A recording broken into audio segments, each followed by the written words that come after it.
How can boards tell which digital disruptors are here to stay or simply passing the fad? We've heard of different NFTs. I found out recently that's non-fungible tokens. I trust Doctor is going to explain a little about without getting too technical, like Linda mentioned earlier, crypto, metaverse, AI, all these fads. How can the board tell which digital disruptors are here to stay or simply passing by? And the second part of it is, what are the biggest challenges boards face in embracing technological advancements such as AI? We've just talked the fads we just mentioned. Yes. Thank you, Annabelle. This is a very interesting question, and we have been, as NITA, we have been advising government on what digital disruptors we can adopt. I know the word seems to be counterintuitive. You are disrupting your domain or your sector, but it comes with benefits. Sometimes people fear to change, but technology forces change. Well, there's a lot of benefit that comes from a change within technology. Definitely not, well, it should be positive. You not really achieve the benefits in the negative. In some cases, actually a negative change or a disengagement from the existing technology is just it's within the process flow to the new technologies. So there's either an upgrade or you can disengage so that you can replace with new technologies. But these disruptors, and I'll give an example from experience, from some of the engagements that I've had. Yes, there are those that are fabs, or those that are they're hypes. They're here to they come, they look good, they look attractive, but they're not here to stay. How do we identify those that are not here to stay and those that are here to stay? First, we have to own the technologies. Own the technologies. Let's not be driven by, I would call them middlemen, who come to market their technologies. And there are a lot of them. There are quite many. Every day there's a new technology coming out. And of course, there will be a value associated with it, a return on investment. But as a country, or Uganda, to me, since I'm government, I will speak to the interests of government, or within the boundaries of operation. As a country, or within the boundaries that we operate in, how do these technologies benefit us in our operations?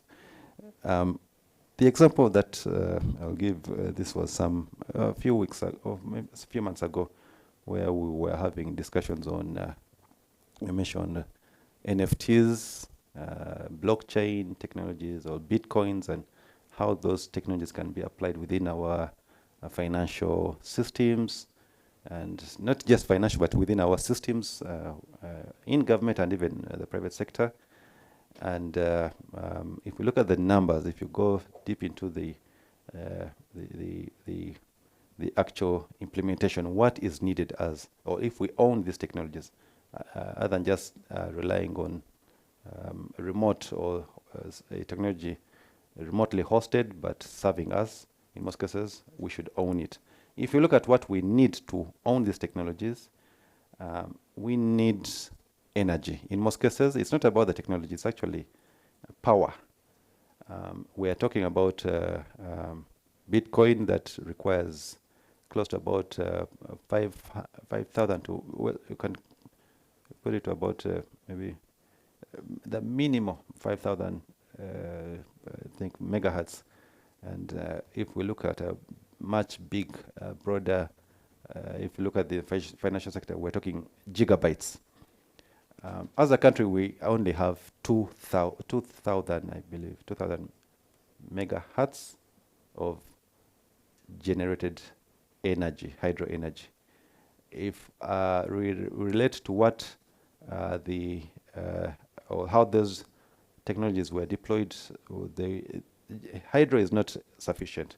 Solar is, we're only achieving 8% of what solar can achieve. So we can't even attempt solar. If we look at what is being used as a source of energy, nuclear, which we have not yet fully achieved.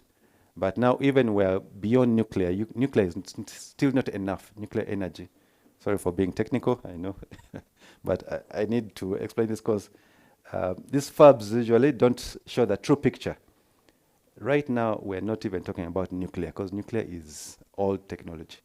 Well, it's old, yes, but could be new in within the environment that we operate. But it's also, it comes with its disadvantages.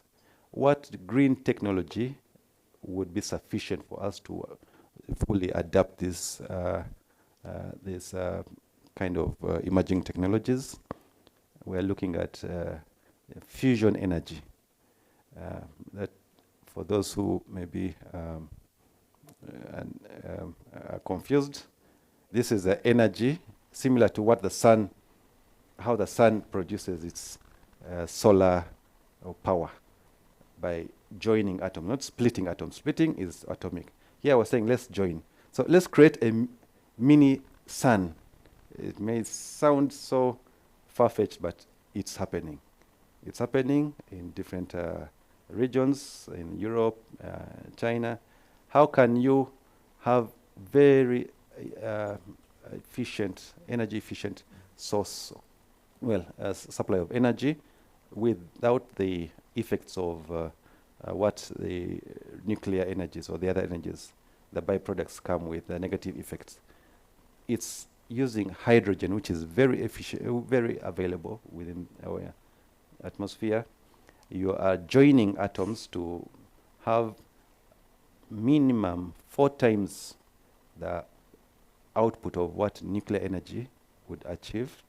So, and it's it's more or less like if you put in fuel in a car, if you put in 10 liters, you are going to output, or you're going to use more than, I don't know how to put it, you're going to have more than 4 times more than what you have put in. So whatever we use to create this energy, we actually output more. We have more energy generated to a point that some studies say we could have limitless. Imagine our sun, but having a mini sun here on Earth, which is even hotter than the sun up there that we are seeing. It sounds, it's a movie, but it is a reality. It's a reality. Yeah. Back to the future. Now, we are in Uganda.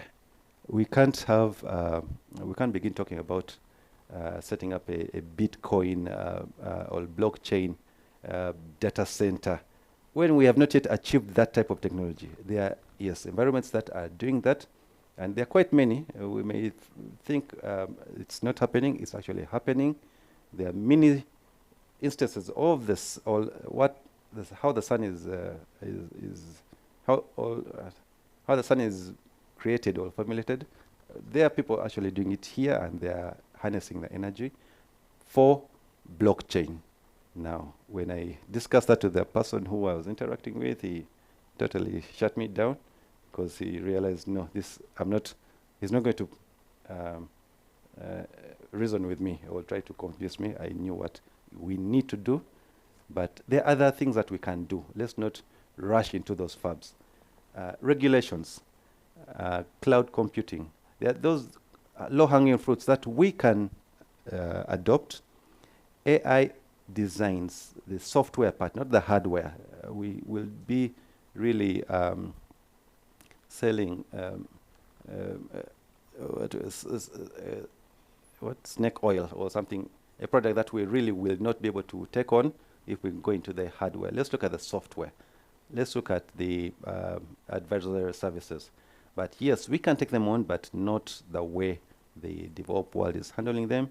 There are ways that we can adopt them, but it has to be owned. We have to own those technologies and own the process, deployment process, and not be driven by middlemen.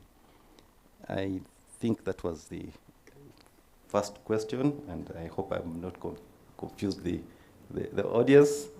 The second, it ties into the first. Yes, the challenges is we are not ready in terms of the technology, the environment that we operate in. It's a developing environment. These technologies are so energy hungry. It's not the servers, the cables. No, it is power that has to. The question of power has to be addressed. Without addressing that question, I know now umeme, there is no umeme, but let's not even think about it is light. Okay. Hydro energy does not solve the challenge of the emerging technologies. It will cost us more to run these emerging technologies on hydropower. Solar does not, it only works on the IoTs or Internet of Things, a few components. The real problem here is the or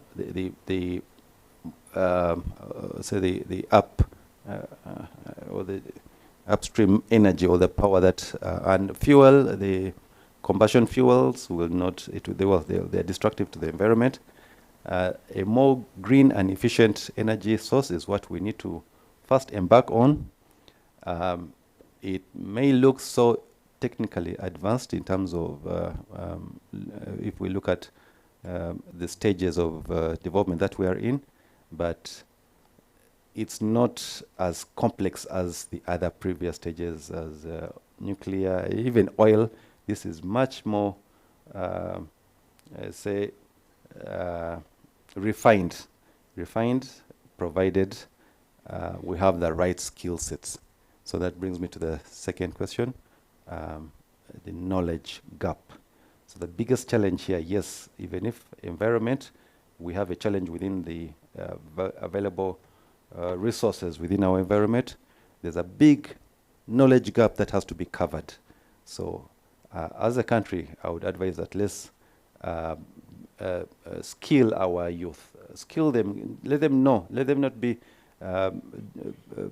driven by, well, the computer age. We went through that process by being driven by the big tech or the developing companies. So I would say companies, not countries, they were companies. We can own this technology. It's the right environment. It's the right condition.